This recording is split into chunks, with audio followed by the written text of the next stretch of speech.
NIM saya 16081735. Pada kesempatan kali ini, saya selaku mahasiswa psikologi akan melakukan wawancara dengan salah satu figur yang memiliki ciri kematangan karir yang baik, sesuai dengan take home mata kuliah pengembangan diri dan karir. Oke, di sini saya punya narasumber yang keren banget sih. Ini karena profesinya juga selain oke, beliaunya juga punya pengalaman yang banyak. Langsung aja ya kita sapa. Halo Mas. Malam, malam Mbak Rafa. Halo. Bagaimana kabarnya hari ini Mas? Alhamdulillah, Baik. baik. Ya, alhamdulillah. Jadi Mas Taufik ini berprofesi sebagai Polri di Gunung Kidul Yogyakarta. Sudah berapa tahun Mas? Kalau sampai saat ini 4,5 tahun. 4,5 ya, hampir 5 ya jalan saya. Oke. Di 4,5 tahun ini ada di penempatan di tempat yang sama atau sudah berpindah? Sudah berpindah beberapa kali. Yang dulu kan pertama penempatan di Polda DIY selama 3 bulan. Terus setelah itu mutasi ke Polres Gunung Kidul, langsung ditempatkan di Dalmas Sabera. Berjalan kurang lebih 1 tahun lah. 1 tahun itu mutasi lagi ke unit Pom Opfit. Unit Pom Opfit itu polisi pariwisata, atau Pom Opfit itu pengamanan objek vital. Jadi mengamankan objek vital seperti wisata, bank dan lain-lain. Terus setelah kurang lebih 2 tahun kena mutasi lagi ke Polsek Nibar sampai saat ini. Saat ini ya, berarti di tahun keempat ini sudah 4 kali mutasi ya? Ya. Gitu ya. Oke, berarti dari pengalaman sudah nggak diragukan lagi ya Mas ya? Ya, insya Allah. Oke, kita masuk di pertanyaan yang pertama Mas. Jadi dalam Mas berprofesi selama ini sebagai Polri itu kira-kira strateginya apa sih yang dilakukan dalam mengawali karir dulu? Dalam mengawali karir dulu, karena dari dulu kan harapannya udah masuk Polri. Memang harapannya dulu sih. Ya, terus jadi dari sekolah sudah dipersiapkan, seperti kan banyak itu tesnya, ada tes kesehatan, ada tes akademik, ada tes kesemapatan jasmani. Nah kan melihat tes-tes seperti itu, jadi saya pribadi dari kelas 3 lah kurang lebih itu sudah mempersiapkan. Seperti akademik itu sudah mempersiapkan, kan tesnya ada bahasa Inggris, ada bahasa Indonesia, ada pengetahuan umum. Nah terus saya memperdalam itu. Jadi selama kelas 3 itu ya? Nah, selain itu juga menjaga kesehatan, karena di masuk Polri itu tes pertama itu tes kesehatan 1 atau Rikes 1 itu banyak sekali yang dites, dari berat badan, tinggi badan, terus kesehatan mata, kesehatan gigi, terus badan keseluruhan lah, terus termasuk kesehatan dalam juga. Terus yang tak kalah penting juga latihan fisik, karena nilai kesemaptaan jasmani dulu itu termasuk dari 40% lah. Oke, gitu.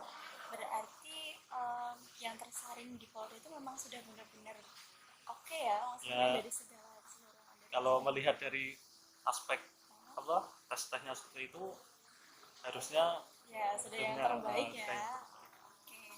Selama itu Mas, proses pembelajaran apa yang udah dilakukan dari awal karir sampai sekarang? Nah, dari awal karir sampai sekarang itu saya dulu udah pernah mengikuti pelatihan, ada pelatihan Dalmas, pelatihan ya pengamanan objek vital, ada pendidikan kejuruan juga. Terus sekarang untuk menunjang karir juga menambah kuliah sendiri di luar, mengambil sarjana hukum di salah satu universitas swasta. Studi ya? Ya. Strateginya Mas dalam mengembangkan karir sampai saat ini? Ya, strateginya salah satunya juga itu tadi, ikut latihan, terus berstudi, menambah kuliah sendiri, terus menjaga fisik. Itu juga termasuk pengembangan karir, soalnya besok misal mau naik ke perwira, misal mau ikut sekolah perwira, kan juga ada tes lagi, tesnya seperti awal dulu mau masuk Polri lagi.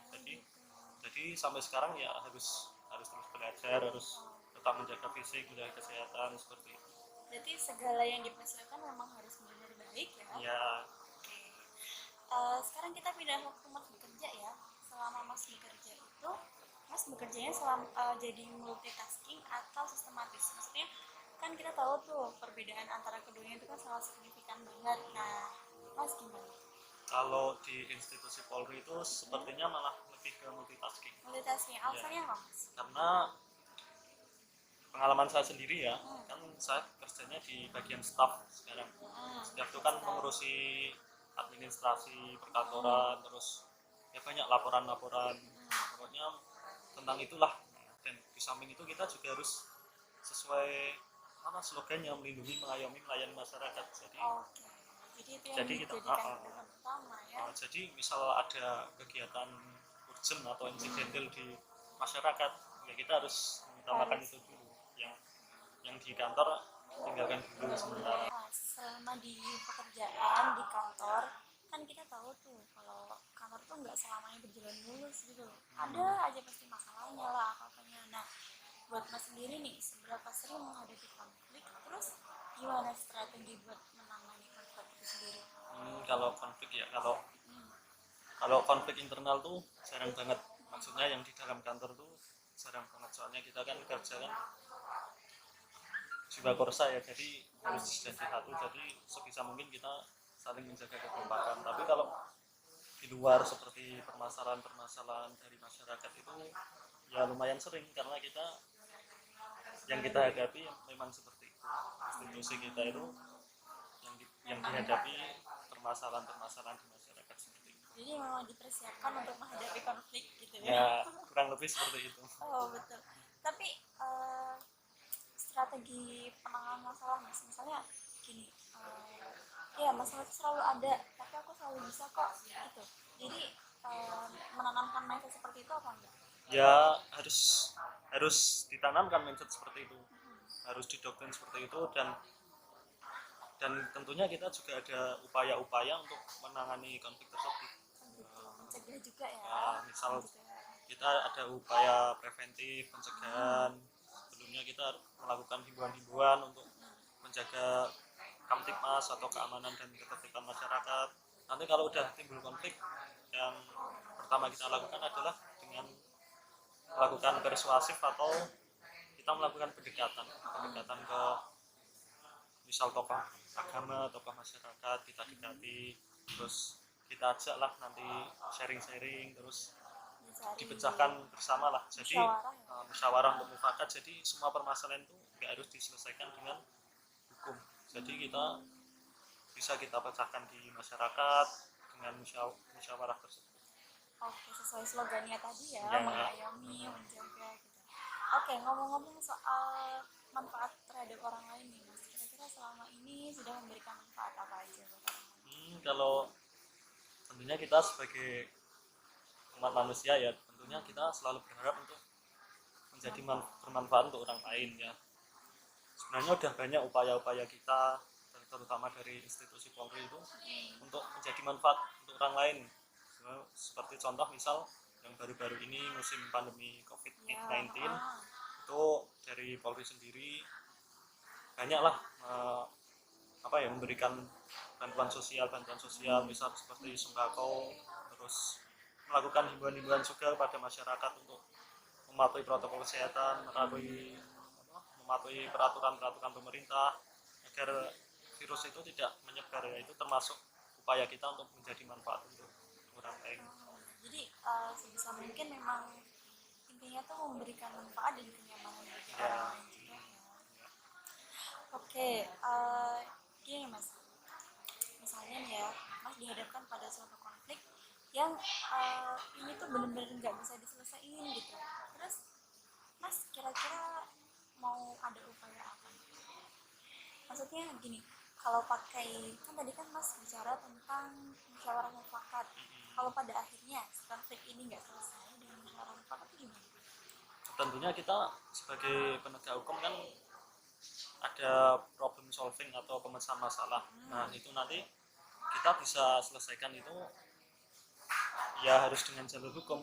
Tapi nanti misal seperti contoh kalau untuk kasus anak-anak kayak gitu kan bisa lewat jalur hukum.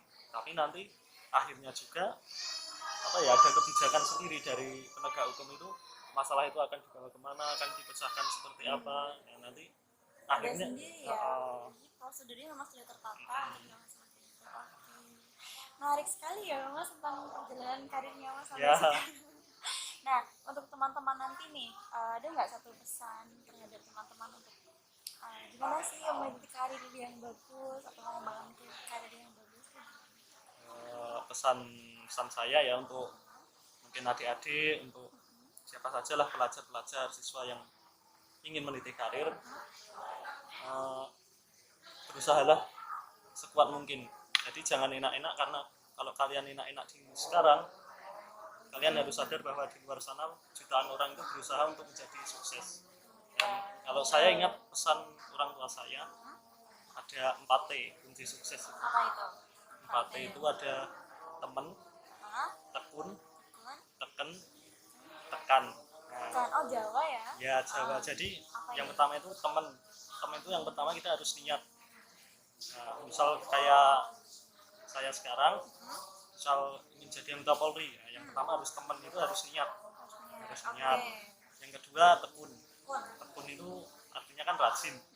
Nah kalau kita udah niat, tentunya kita harus rajin. Rajin apa ya? Rajin belajar, rajin berusaha. Bagaimana atau kita akan meraih apa yang kita harapkan, itu kita harus rajin belajar, harus rajin berlatih.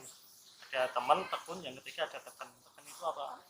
Tekan kan untuk menuntun kita. Nah, kalau kita udah niat, udah berusaha, rajin belajar, rajin berlatih, ya kita harus menggunakan tekan. Tekan itu yang akan menuntun kita untuk mencapai tekan itu tadi. Salah satunya apa ya? Dengan beribadah, dengan berdoa. Kalau kita udah berusaha, udah niat tapi tidak dilandasi dengan doa, ya sama aja Cuma bohong. ya, oh ya betul. Yang terakhir, Ya kan tekan, terakhir tekan. Nah kalau kita udah memenuhi syarat temen, tekun, teken, udah niat, udah rajin, udah berdoa, udah itu, ya insya Allah kita akan tekan. sampai. Wah, banyak banget nih yang kita bahas di kesempatan kali ini tentang karir dan segala apa yang di dalamnya. Terima kasih banyak ya Mas Sofi Ya sama-sama Mbak. sharing ilmunya, atas pencerahannya juga, sama 4P-nya tadi ya. Mudah-mudahan bisa manfaat bagi teman-teman, bagi saya juga, dan bisa kasih semangat juga sama teman-teman yang belum memenuhi karirnya, baru meniti karirnya. Semoga Mas juga dilancarkan dalam segala urusannya ya. Oke, terima kasih. Siap.